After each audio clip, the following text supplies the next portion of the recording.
అందరికీ నమస్కారం.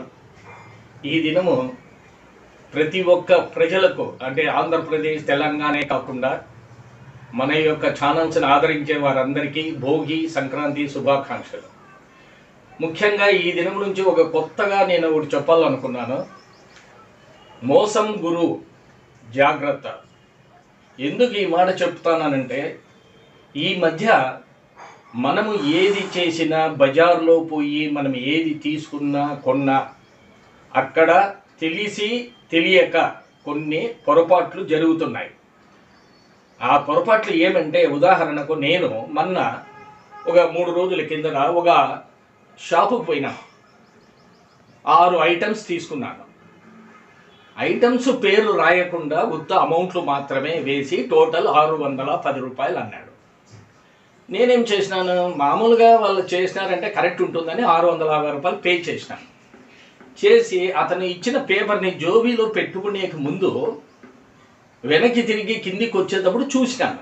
చూస్తే దాంట్లో ఒక చోట 200 అనే ఫిగర్ ఉంది. 200 రూపాయలు విలువ చేసేది నేను ఏం కొన్నాననే ఉద్దేశంతో ఒక్కసారి చూసి అతన్ని అడిగినాను, 200 రూపాయల వస్తువు నేను ఏది కొన్నాను దీనిలలో అని. అదే సార్ చింతపండు అని. అవునా సార్ అని అప్పుడు ఆయన ఆశ్చర్యం వ్యక్తం చేస్తూ 200 రూపాయలే కేజీ, కానీ మీరు ఇచ్చినది మీకు అర్ధ కేజీనే, 100 రూపాయలు వేయాల్సింది 200 వేసినాను సార్ అని 200 వేసినానని దాన్ని 610ని 510 చేస్తాడు. అంటే మనమగిన చూడకుండా అడగకుండా పోయినంటే 100 రూపాయలు ఈ విధంగా తెలుసో తెలియకో అది నాకు తెలుసు, భగవంతునికి తెలుసు, కానీ జరుగుతుంది. అదేవిధంగా ఈరోజు కూడా ఒక కూరగాయల షాపులో 2 ఐటమ్స్ తీసుకుంటే ఎంత అయింది అని అడిగితే 100 రూపాయలు అన్నారు. 100 రూపాయలు ఇచ్చి సుమారుగా ఒక 100 అడుగులు వచ్చేసినాను. అక్కడ తీరా చూస్తే 25, 65 అనే ఆమె చెప్పింది. అప్పుడు ఎంత అవుతుంది? 90 రూపీస్ అవుతుంది.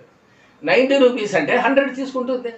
అంటే వీళ్ళకి లెక్కలు వస్తాయా, లేకపోతే ఏదోడు చెప్తే ఇచ్చి వెళ్ళిపోతారా అనే ఉద్దేశమా, లేకపోతే పొరపాట? కానీ ఈ మధ్యకాలంలో నేను చూడంగా నోటికి చెప్పే వాటిలో మనం ఒక్కసారి అడిగి తెలుసుకునేది మేలు. ఒకవేళ పేపర్ ఇచ్చినా దాంట్లో మనం కొనిండేది రేటు ఒక్కసారి చెక్ చేసుకుంటే మనకు వచ్చిన నష్టం ఏం లేదు, లాభమే. తప్పు ఉంటే మన డబ్బు ఎన్నికి వస్తుంది. కాబట్టి మోసం గురు జాగ్రత్త. ఏది తీసుకున్నా ఏది పెట్టినా ఒక్క నిమిషం చెక్ చేసుకోండి. నా యొక్క ఛానల్ తప్పకుండా సబ్స్క్రైబ్ చేసి షేర్ చేయండి. నమస్తే.